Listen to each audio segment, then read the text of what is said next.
Boa noite a todos. Olha, para quem não me conhece, eu sou Renata Borja, psicóloga, especialista em terapia cognitivo-comportamental. Estou aqui hoje com uma amiga muito querida, que é a Cris Kumaira, que é uma mulher maravilhosa. Vocês vão conhecer ela um pouquinho hoje aqui. E que ela tem muitos assuntos para compartilhar conosco, e um deles, que é o principal da nossa live de hoje, é capitalismo e propósito, que nós vamos falar sobre isso, sobre o capitalismo consciente. E eu quero que a Cris se apresente, porque é tanta coisa que essa mulher tem, é tanta coisa que essa mulher faz, que ela vai ter que falar com vocês. E ela mesma vai se apresentar. Cris, se apresenta aí para o meu público aí. Gente, boa noite. Eu estou super feliz de estar aqui, querida. Muito obrigada pelo seu convite. Conversar com você é sempre uma oportunidade também de aprender um pouquinho mais. Então, te agradeço. Você sempre traz muita novidade na nossa conversa. Então, eu quero me apresentar para quem não me conhece. Eu sou, na verdade, Cristiana, filha de Cristo, mãe do Pedro e do Guilherme. Sou casada com o Alexandre. Tem um certo tempo, e a minha formação é na área de comunicação, marketing, gestão de negócios, e trabalhei algum tempo em agência de publicidade, depois fui para o setor de telefonia móvel, onde fiquei 10 anos em telefonia móvel, e depois empreendi, né? Tive essa experiência que eu acho que também é muito legal, assim, enriquecedora. Empreendi, depois fui para o terceiro setor, onde fiquei também um tempo bom para entender um pouco mais da importância desse terceiro setor, não só no Brasil, mas no mundo inteiro.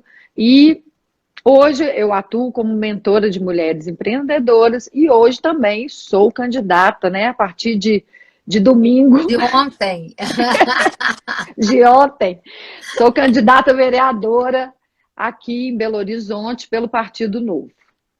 Então, esse é a minha apresentação, mas, na verdade, a que eu mais gosto é de ser mãe do Pedro e do Guilherme. Tá ótimo, né, Cris? É isso aí. É isso mesmo, é o que a gente mais gosta mesmo. Ô, Cris, mas eu queria que você falasse um pouquinho com as pessoas, porque, assim, meu público, eu acho que ele é um público muito amplo aqui na cognitiva. E o que eu acho muito legal do trabalho, né, gente, a Cris já trabalhou com tanta coisa. Assim, foi responsável pela implementação do Circuito Cultural Praça da Liberdade. Então, assim, é uma pessoa que já trabalhou com tantas coisas diferentes que eu acho que ela tem uma experiência muito legal para trazer para a gente. E hoje, uma coisa que ela tem falado muito, que eu convidei ela para falar, é sobre o capitalismo consciente. Porque hoje, na hora que eu mandei o convitinho, um monte de gente falou, nossa, mas que assunto interessante. Porque a gente, dentro da nossa sociedade hoje no Brasil, né, Cris, eu acho que a gente tem uma ideia, passou-se por muito tempo uma ideia de que o capitalismo era algo ruim. O capitalismo era algo negativo, era algo de alguém que queria tirar alguma coisa de alguém e tirar vantagem. Então, tinha uma ideia de que o capitalismo era uma coisa desvantajosa no sentido para alguém, né? Alguém vai ser lesado pelo capitalista, algo nesse sentido.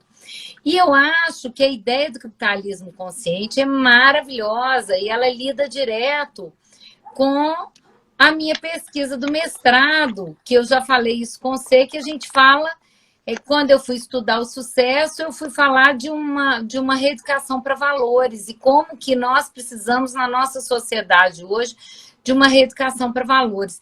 Então, eu acho que era legal você começar contando um pouquinho essa história aqui, porque eu acho que o pessoal não sabe muito bem como que é isso, que capitalismo consciente que é esse, capitalismo com valores, capitalismo com propósito, é possível? Será que é possível, gente, capitalismo com valores e propósito?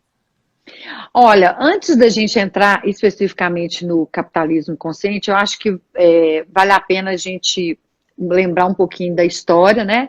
Que até outro dia a gente conversando, você comentou e eu achei bem interessante, que primeiro, a origem, né, do capitalismo, né? Lá no começo, a ideia já seria que são pessoas que iam gerar riquezas, mas automaticamente elas já estavam mais ou menos estabelecido que elas gerariam riqueza, mas também dariam a sua contribuição em relação à sociedade que elas estavam ali interferindo, né? Convivendo, fazendo essa geração de riqueza acontecer, né? Então, Isso não foi, é isso?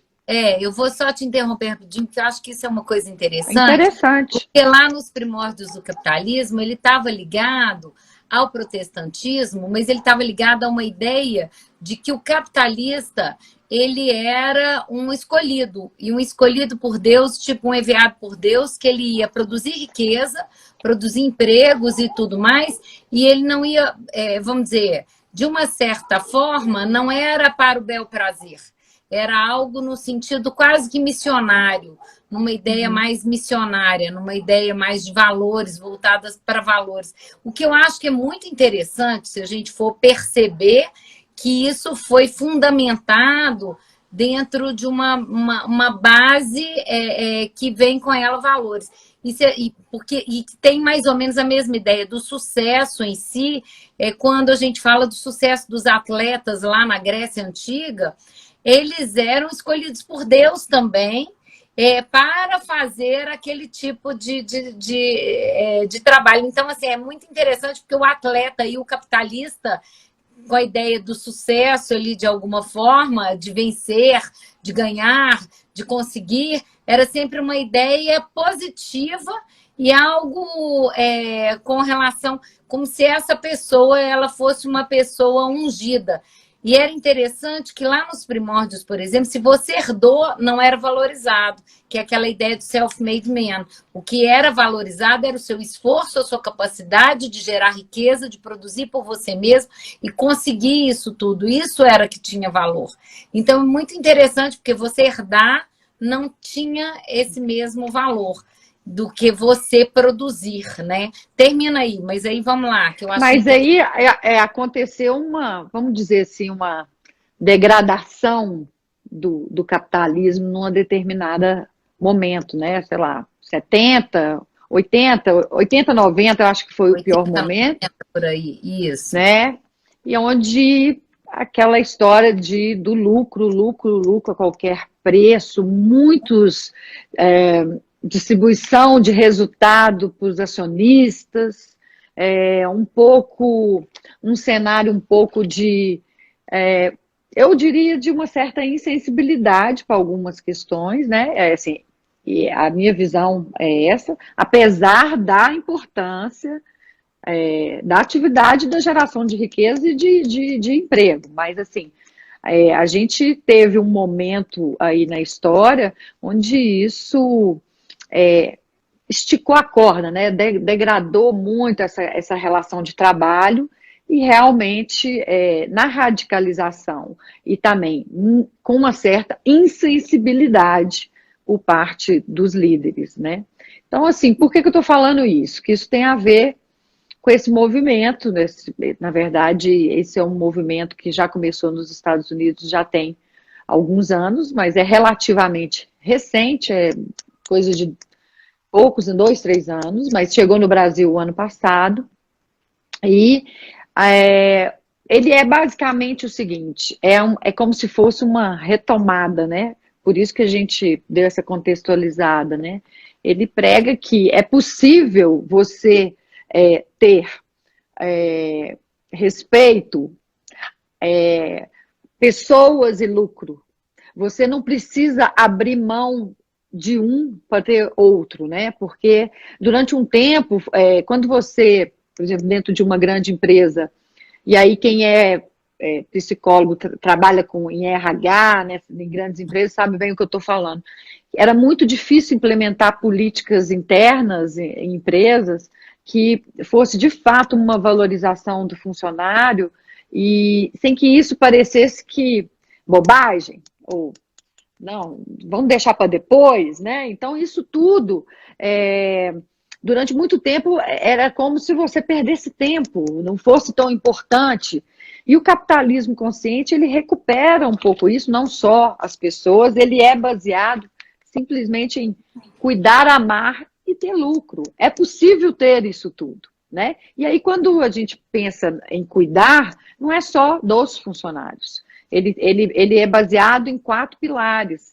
Ele é baseado no pilar de um deles, a cultura consciente. O que é a cultura consciente? A cultura consciente é, dentro de uma organização, a cultura que existe ali é praticada de fato pelos seus líderes e pelos seus funcionários ali. Porque tem muitas empresas que têm na parede a cultura ali, a missão, mas a prática ali do ambiente não é essa. E isso também causa uma distorção, né?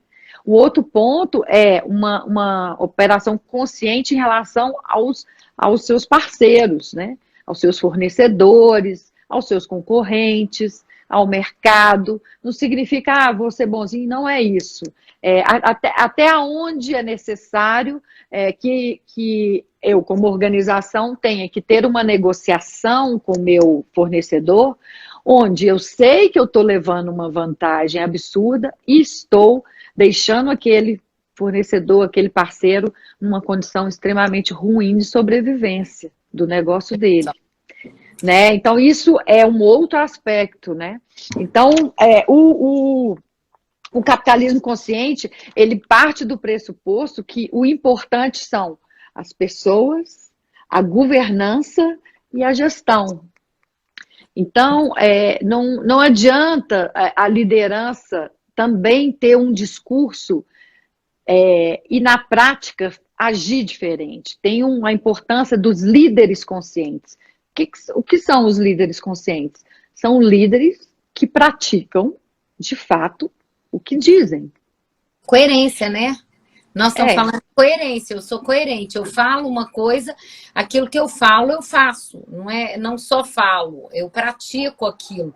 Então, assim, é baseado não somente em valores, mas na ação para valores, não é somente eu digo que eu tenho esses valores, não, eu digo e faço, ou seja, existe uma comunicação eficaz, uma comunicação coerente com relação ao meu propósito, né? Então, assim, tem uma ligação com o propósito. E tem um dos pilares do capitalismo consciente, é o propósito maior, que é justamente isso, o lucro é importante, mas as empresas e os líderes devem ir além, né? Eles devem ter uma meta clara de transformação da sociedade onde eles estão inseridos. Olha então, isso é muito importante, né? Isso então, assim, tudo, né? Porque o propósito o capitalismo consciente parte do pressuposto desses 4 pontos que eu disse aqui para você, que é a liderança consciente, a cultura consciente, a orientação para os stakeholders, que são os seus parceiros, e o propósito maior. E aí, isso é possível? É possível. É difícil? É difícil. Não é fácil, porque exige uma tomada de consciência, né, da liderança, da direção, da organização e a prática, né? Então, o que é interessante, Renata, é que isso tudo, esse movimento todo foi muito antes da pandemia.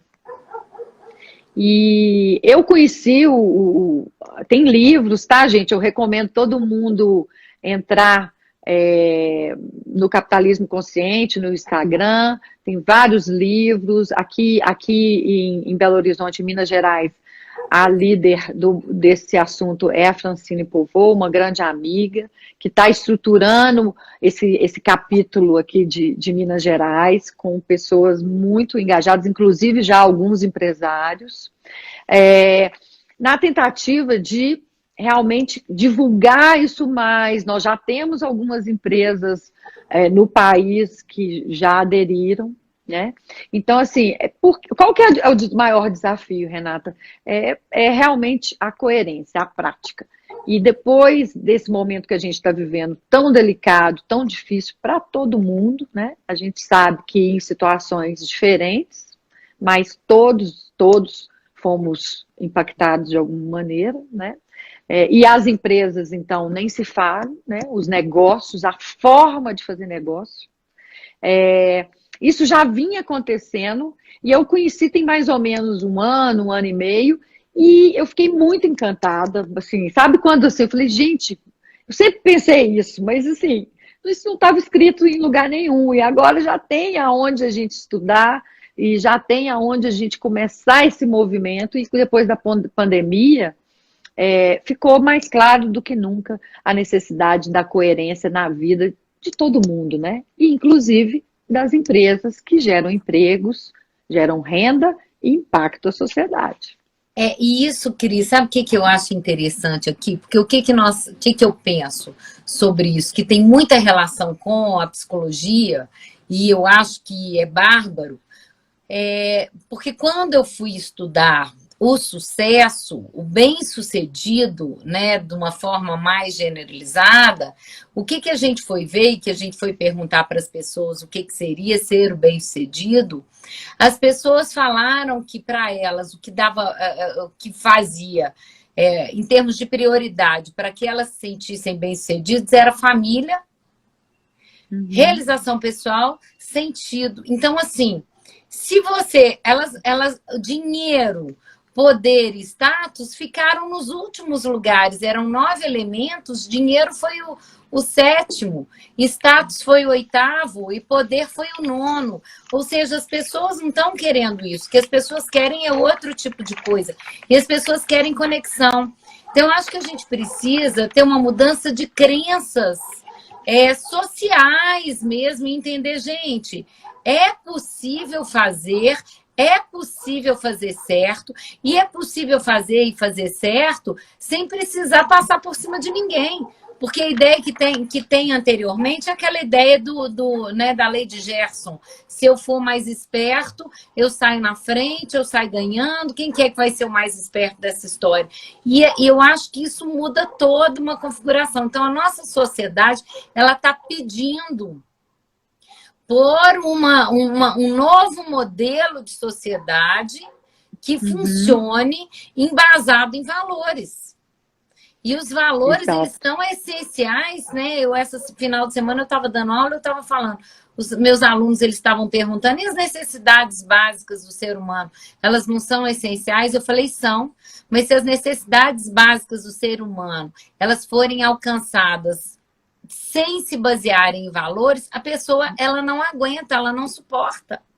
Então, ela está doente, do mesmo jeito. Então, ela só vai ficar bem se ela estiver amparada e se ela estiver estabelecida em cima de valores. Isso é psicamente, gente, não é a Renata que está falando, não. Então, você pode até conseguir as suas necessidades, entre aspas, mas se você consegue as suas necessidades não fundamentado em valores, você vai ter problema, você vai ter uma depressão, você vai ter uma ansiedade, você vai ter um problema mais sério. Então, não adianta, as suas necessidades, elas precisam ser satisfeitas, sim, mas elas precisam ser satisfeitas embasadas em valores e embasadas em crenças que vão fazer bem para uma sociedade como um todo, né? Olha, tem uma pessoa que colocou aqui, comentou que para implementar isso é necessário um processo de educação, educativo, e eu concordo. Eu acho que a gente está vivendo esse momento todo, não é à toa, né? Eu não acredito, assim, no acaso, né? Eu acho que as coisas vão convergindo. Nós já vimos como hoje os jovens, né? Hoje um dos maiores desafios das organizações é como atrair talentos e reter os talentos.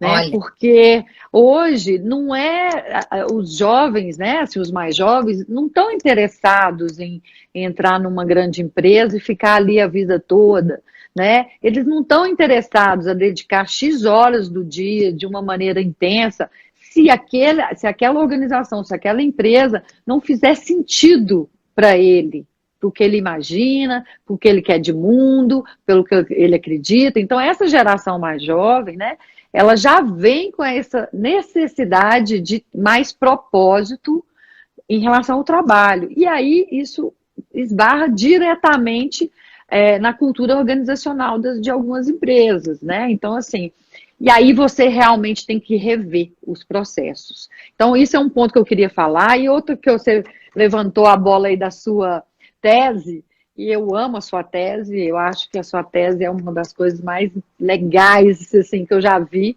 porque e acalma meu coração, porque você sabe que eu fiz um pouco esse movimento, né? Então, assim, eu, só resumindo aqui para todo mundo, eu sempre fui muito determinada, sempre trabalhei desde muito cedo, fiz muitos cursos, decidi fazer pós-graduação tudo antes de ter meus filhos, tudo muito certinho, muito planejado, né? Como se fosse possível, mas tentei fazer isso.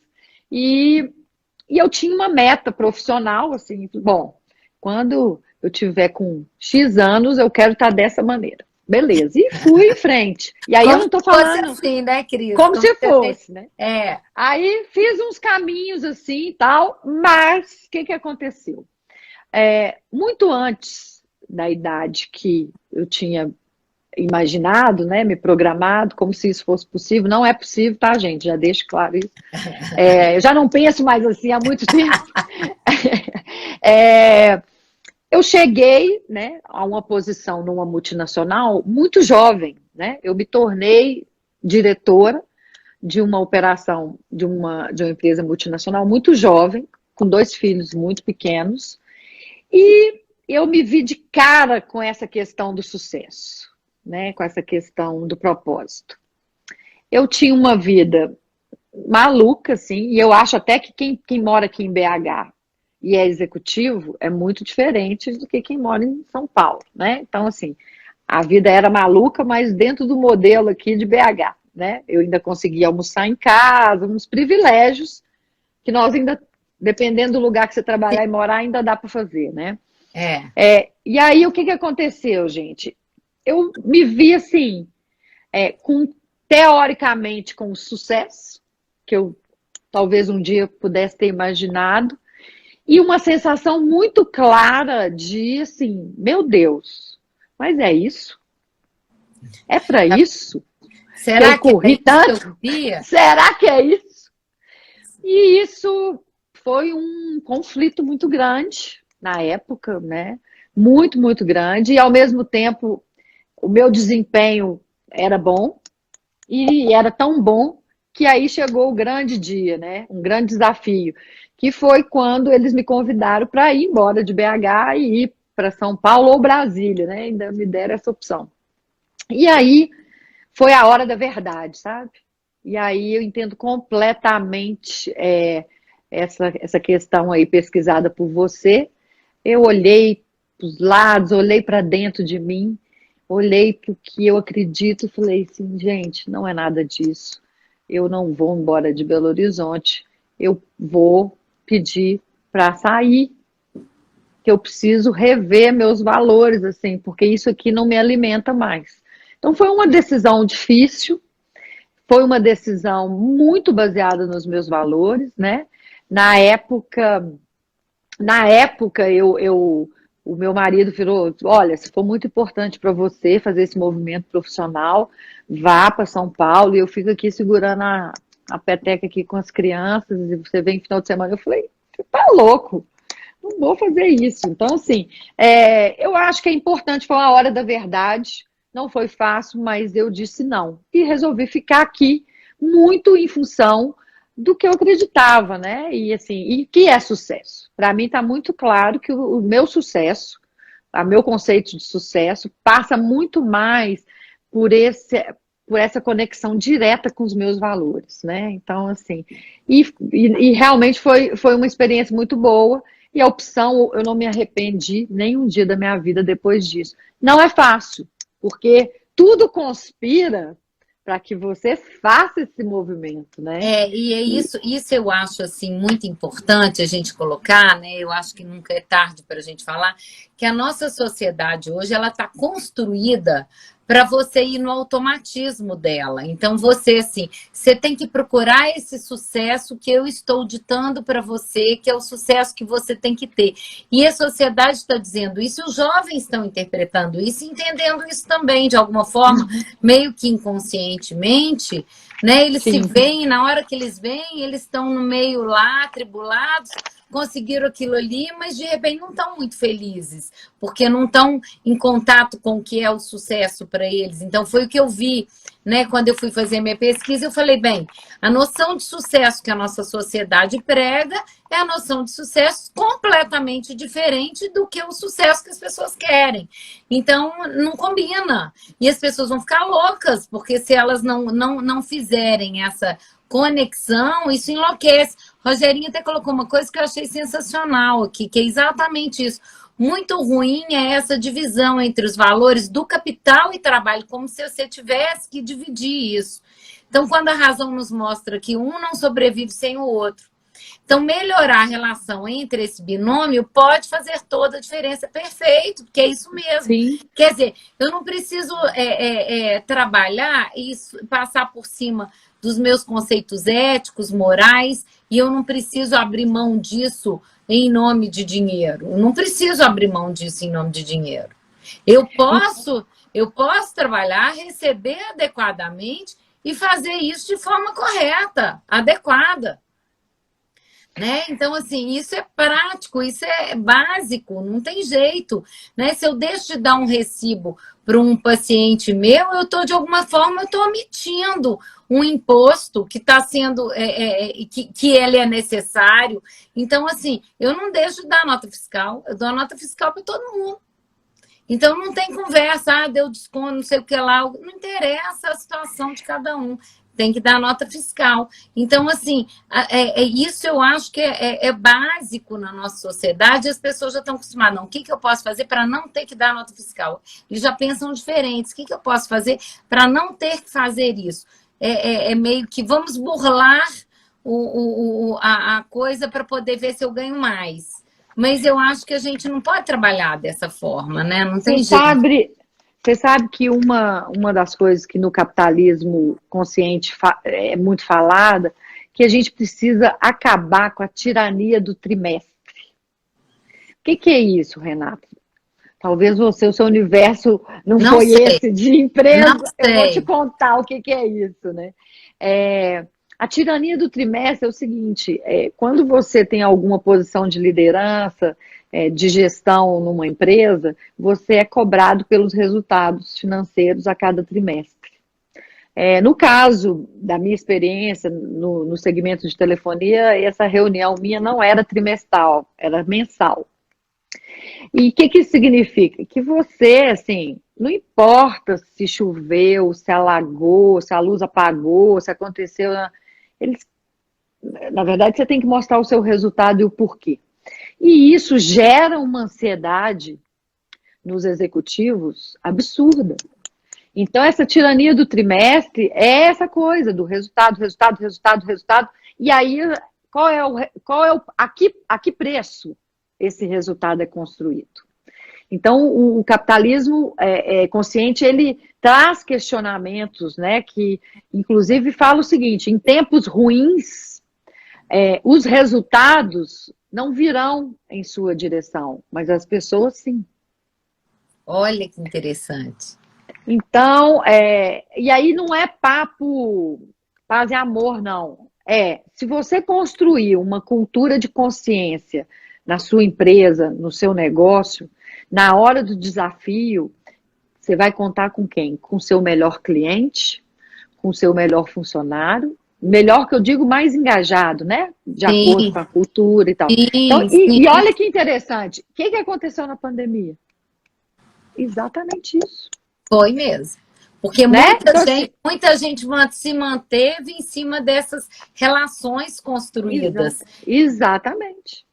E é isso, não, olha que interessante. No momento ruim, não serão os resultados que vão vir na sua direção, mas as pessoas. Eu estou te falando isso porque eu dou mentoria para empreendedoras E as empreendedoras, tem uma que eu mentorei no período da pandemia, e a primeira coisa que eu disse para ela, ó, para tudo, não é hora de pensar em crescer e nada disso. Primeiro, vamos conseguir manter o negócio. Segundo, quem são os seus principais clientes? Seus clientes mais antigos, seus clientes mais assíduos.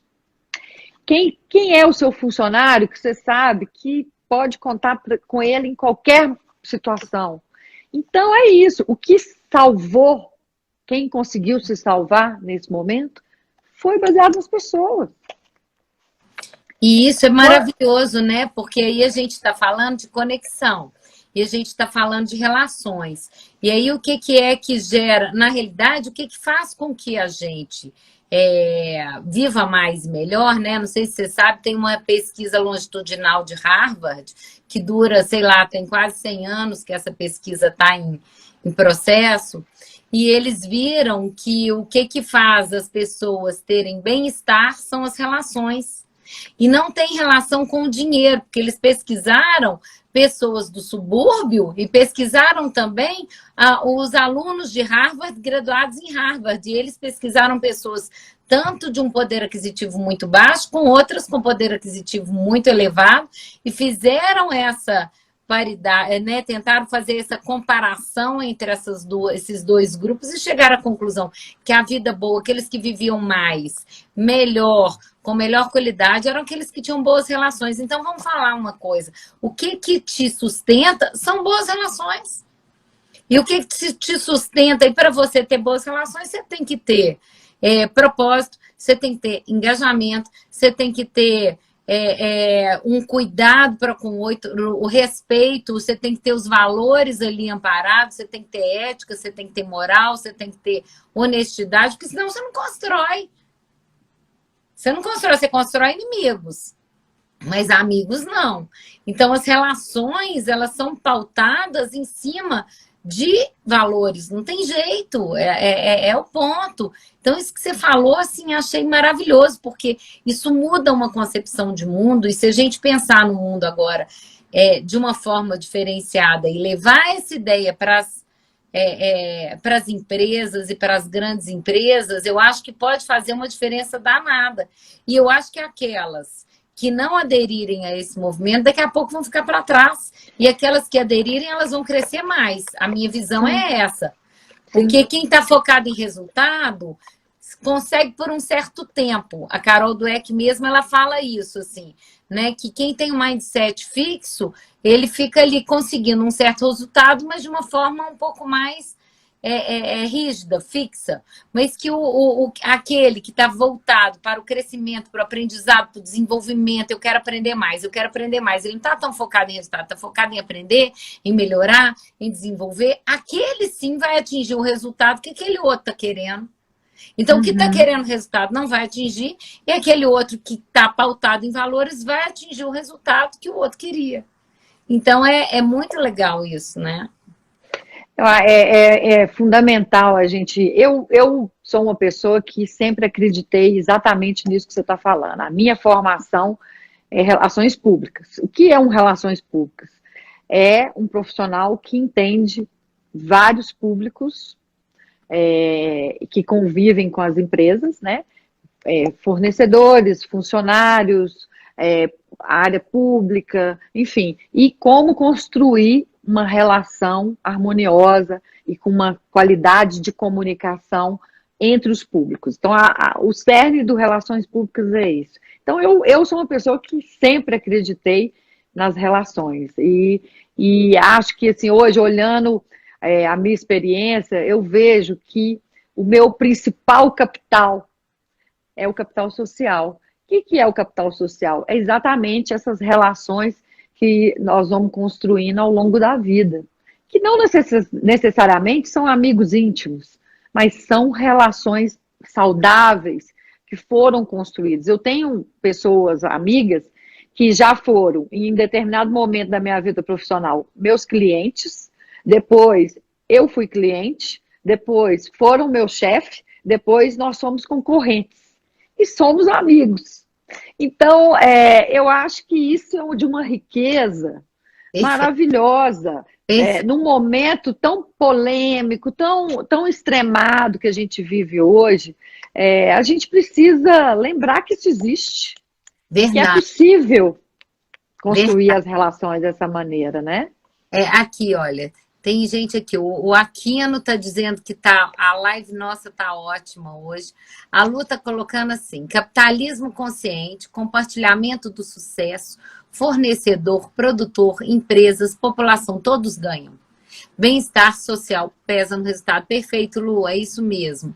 E assim, sabe o que isso me faz pensar assim também? Assim, no seu caso agora, que está né, querendo levar esse seu conhecimento para uma outra esfera, né, que é agora essa esfera política, essa outra parte aí, o quanto que isso também, eu acho que se você leva é a mesma mentalidade, porque a Sim, mentalidade ela tinha que ser uma mentalidade social, não tinha que ser só uma mentalidade, não tinha que ser só o capitalismo consciente, não. Tinha que ser política consciente, capitalismo consciente, tinha que ser tudo consciente. A gente tem que ter, nós temos que ter voto consciente, nós podemos votar porque eu sou exato. amigo do fulano, não, ou amigo do ciclano. Quem é a pessoa que vai contribuir para o bem-estar social nesse momento e quem que é a pessoa que eu acredito que vai fazer isso? Que tem esses valores suficientes para trazer isso nesse momento de mundo que nós estamos passando, gente, que é terrível. Então, nós precisamos construir embasado em valores que a gente acredita. Exatamente. Você falando disso, aí a gente retomando a história do propósito, né? O propósito tem muito a ver com esse meu movimento agora, de decidir participar da vida pública e entrar na vida pública. É lógico, gente, que eu depois vou contar um caso que essa moça aí tem tudo a ver com isso também. Bom, eu venho de uma família que já já esteve na política. Eu sempre quis muito, de alguma forma, colaborar. Mas decidi e percorrer meu caminho profissional e fui para o terceiro setor. O movimento de ir para o terceiro setor, que é um setor importante no país e hoje faz resultados maravilhosos, que são entidades do terceiro setor, executando muitas políticas públicas em parceria com o poder público e dando resultado positivo para a sociedade. Então, eu fiquei 5 anos no terceiro setor. Por quê? Eu já tinha esse sentimento de como que eu posso colaborar, como que eu posso fazer, e aí me preencheu durante um tempo. E depois, quando eu saí para atuar como mentor e tal, eu fiquei pensando, e na mentoria eu consigo fazer isso muito pontualmente, individualmente. E aí eu fiquei pensando, gente, e onde que eu consigo dar força, né? Eu consigo impactar mais pessoas. E aí foi natural esse espaço público, que é de fato aonde a gente consegue impactar mais pessoas. Como? No meu entendimento, estar na vida pública, entrar para a política, tem a ver com o desejo, a decisão de servir de verdade ao próximo. Pode parecer que eu sou maluca de estar falando isso, mas esse é meu propósito. Se vocês me perguntarem assim, quanto tempo será? Eu espero que eu consiga fazer por um bom tempo. É lógico que a gente não faz nada a vida inteira, né? Mas nesse momento essa decisão está muito clara. E a gente Muito. muda, né, Cris? Você foi mudando, olha o Exato. tanto de coisa que você foi fazendo, agora você falou, olha, já fiz muito essas coisas, agora eu quero fazer outra coisa, né?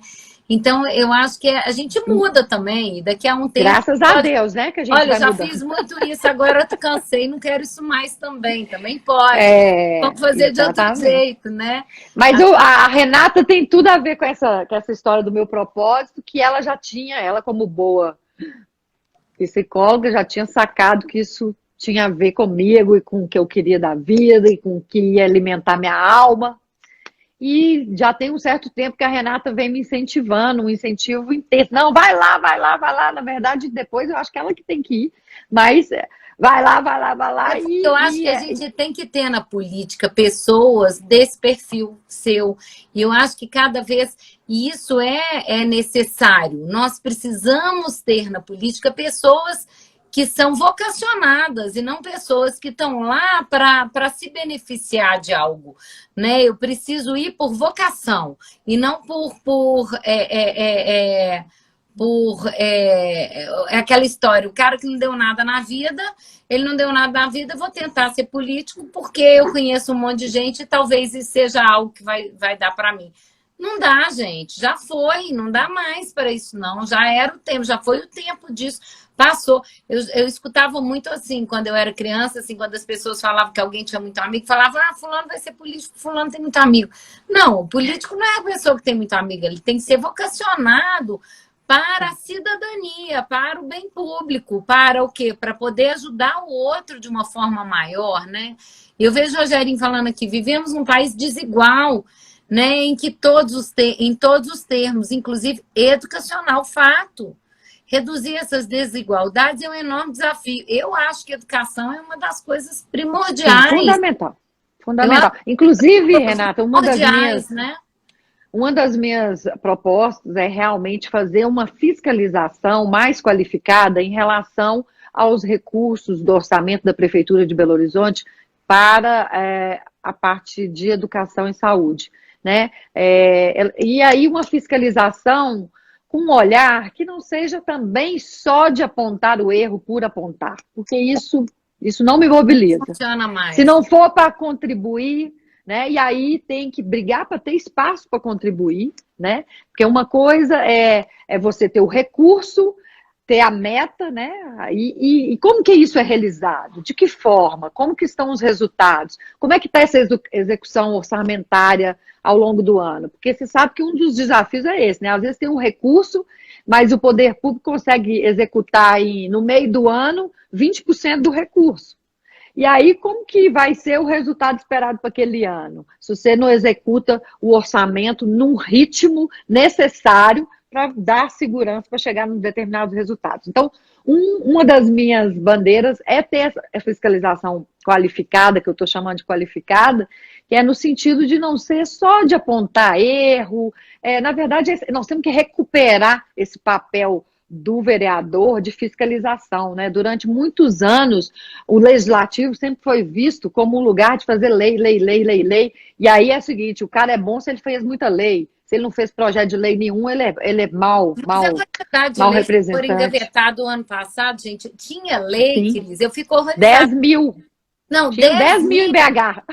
E tinha lei, assim, tinha umas leis tão absurdas que eu li, que eu vi, né, assim, que fiquei sabendo pelos meus amigos e tudo mais. Eu falei, gente, isso não pode, mentira. Não tinha essa lei, tinha lei para proibir água de coco no coco e mandar engarrafar água de coco.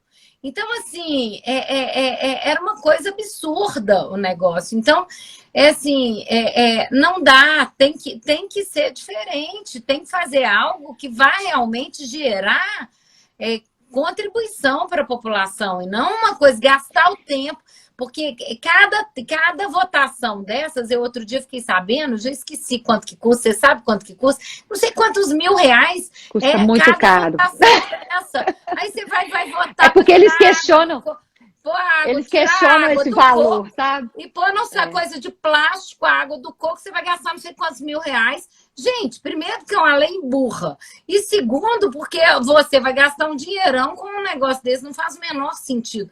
Então, assim, a gente tem que ter essa consciência de que as coisas precisam ser transparentes, limpas, corretas. Não dá para perder tempo dessa forma, não tem jeito. Mas, Renata, você sabe o seguinte, eu brinco, eu falei assim, gente, eu só chego nas coisas no momento mais dramático. É impressionante. É igual assim, todos os meus movimentos profissionais, quando eu chegava na empresa, era assim, olha, você vai ter que fazer isso, a gente tinha um orçamento tal, mas agora não tem mais, só tem isso. Eu falei assim, gente, eu nunca trabalho no céu de brigadeiro, é impressionante. E eu acho que essa decisão de participar da vida pública neste momento do país, do mundo, eu vou te falar, e da cidade, não poderia ter momento mais difícil. Mas tem gente que acha que a gente é maluco e eu vou dizer o seguinte, eu acho que eu sou um pouco maluca mesmo. Mas tem que ser um pouco maluca. Mas eu acho também. Mas por isso que Mas a gente tem que sair da cadeira, do sofá, da inércia e partir para ação. não é fácil, é um ambiente super desafiador. Eu adoro quando viram para mim e falam assim: não faz isso que ninguém nunca conseguiu, ou isso sempre foi assim, isso não vai mudar. Isso, menina, eu que sou executiva, né? Que fiquei Troço ferve lá dentro. 10 anos em telecom e meu sangue até ferve. A coisa que eu mais gosto de ouvir é falar assim: isso ninguém nunca conseguiu. E aí que eu quero fazer. Aí você fala: eu vou. Vamos lá que eu vou conseguir. E o bom é o seguinte, que às vezes você vai para os desafios, quanto menos você ficar sabendo dos detalhes, assim, é porque fulano fazia assim, deu errado, lá, é melhor você ter a coragem de ir e de fazer o que você acredita. Mas é fácil, gente, é dificílimo, mas a força de vontade e do desejo de fazer a diferença é maior.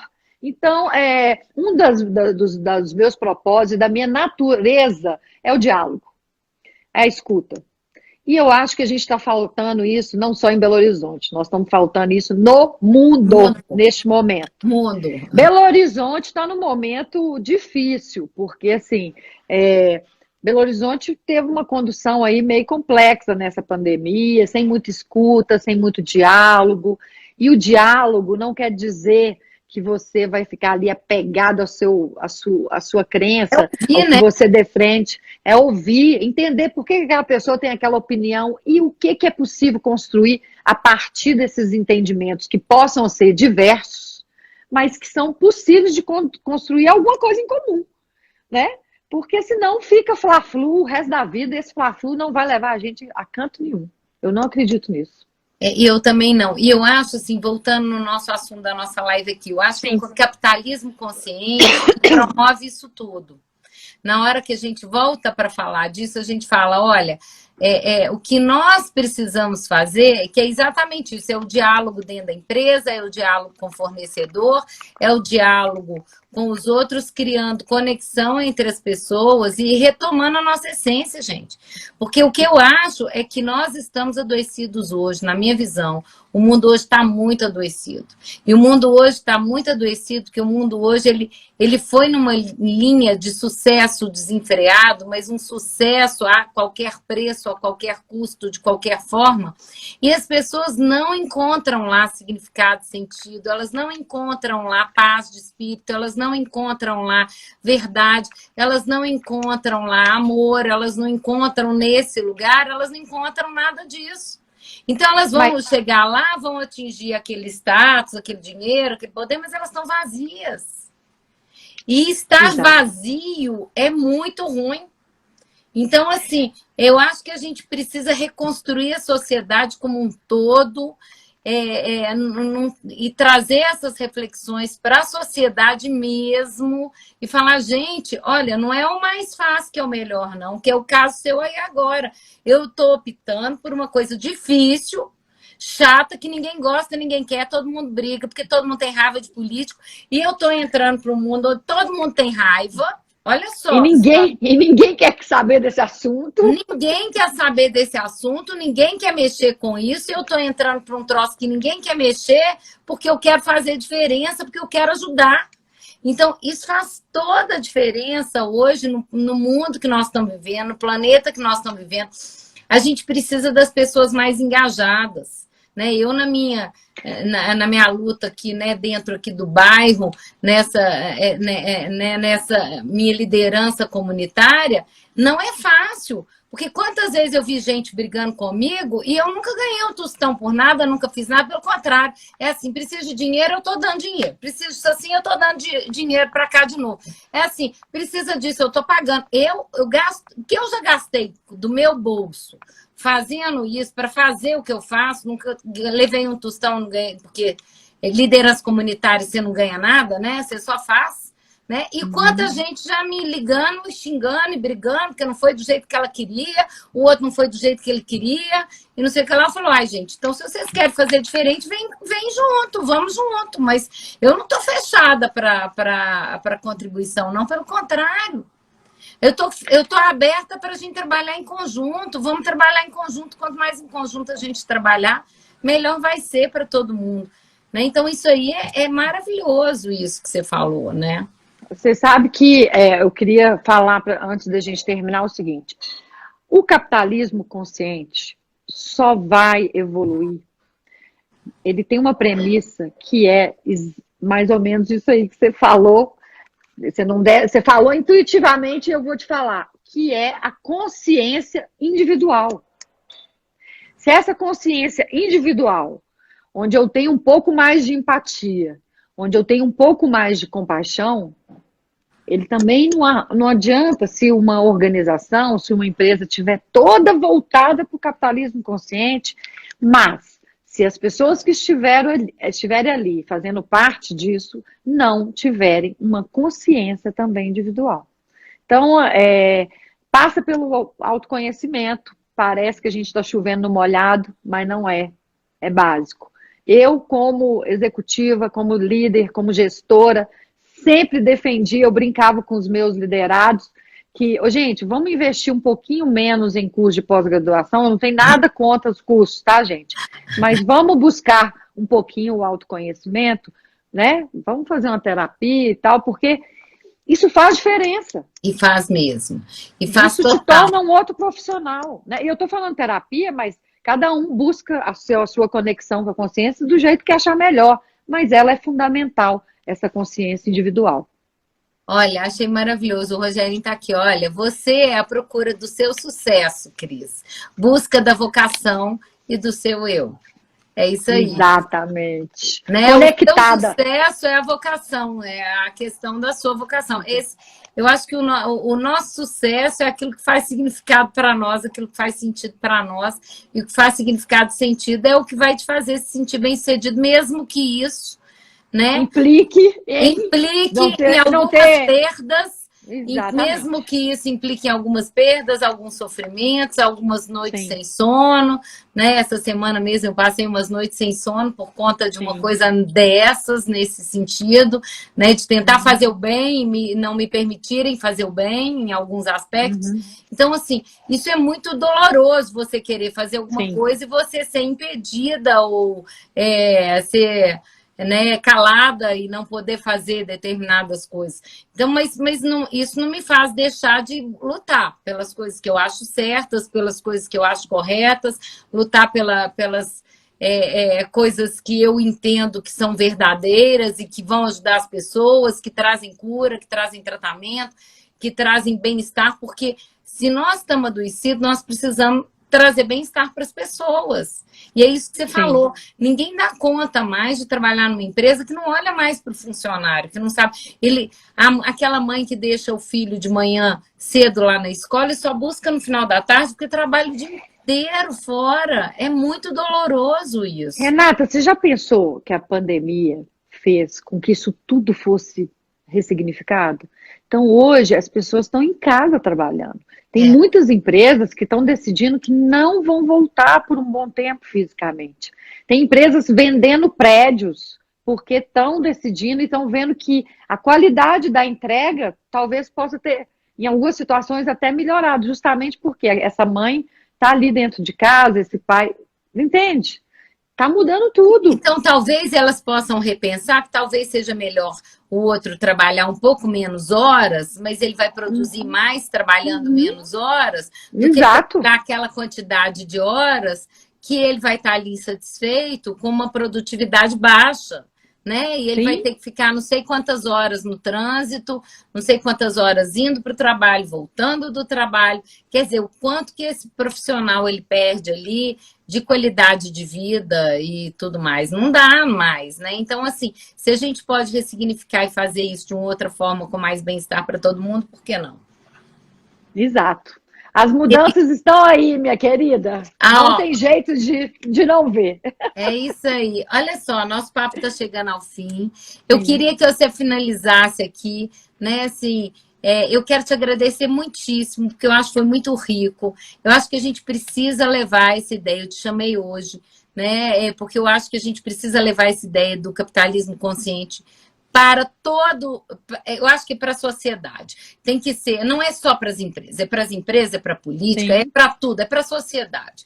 Eu acho que a gente tem que mudar esse conceito e a gente tem que levar crenças alternativas de possibilidade, de resgate valores, resgate de conexões, E eu acho que isso é essencial agora. E eu quero te agradecer muitíssimo, porque eu acho que quem assistiu a gente deve ter gostado, imagino que as pessoas tenham gostado, porque é um assunto um pouco diferente. Eu falei até de aspectos psicológicos aqui, do que leva, mas eu trouxe isso porque eu acho que isso faz parte do psicológico do ser humano, e se a gente não se reorganizar, e se a gente não se modificar, como você diz, não se conhecer internamente, não tiver um autoconhecimento, não conseguir compreender o nosso propósito, o nosso motivo, não conseguir entender o para que estamos aqui, o que precisamos fazer para fazer diferença, o que nos engrandece, o que nos faz sentir bem, qual é o tipo de ação, porque eu mesmo, quando eu passo uma situação ruim, eu falo, eu sei que eu estou fazendo isso por um propósito, e eu passo de cabeça em pé, eu vou assim, ó. Porque se eu preciso, eu tenho que ir, eu tenho que fazer. E mesmo que seja difícil, paciência, né? Eu dou conta, eu tenho uma ideia. Vai ser difícil, vai, mas eu dou conta. Eu já dei conta de outros trancos, vou dar conta desse também. Mas é preciso ser feito e as pessoas precisam de ser ajudadas, né? Eu queria que você terminasse aqui. Quero te agradecer muito, né, por você ter topado esse papo com a gente aqui hoje. Né? Eu acho que o pessoal deve ter gostado aqui, ó. Eu fico muito feliz, te agradeço essa oportunidade, conversar com você sempre é maravilhoso, você sabe disso que eu adoro. E dizer para todo mundo o seguinte, siga no Instagram do Capitalismo Consciente para vocês conhecerem um pouco mais, tem muita coisa legal, os livros, recomendo que leiam os livros, é interessante. E quero fazer um convite para todo mundo que está aqui. Me sigam também nas minhas redes sociais e bora renovar BH.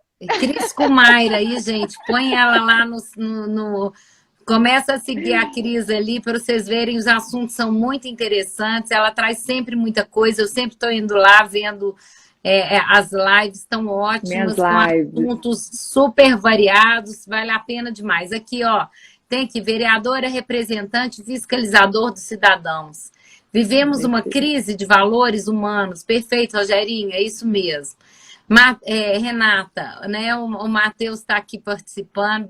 Matheus, obrigada. Né? O Rogerinho de novo. A Prefeitura de São Paulo vai adotar teletrabalho como regra. A experiência veio para ficar. Né? O pessoal dizendo que está muito bom, parabéns. Então, que bom que vocês gostaram.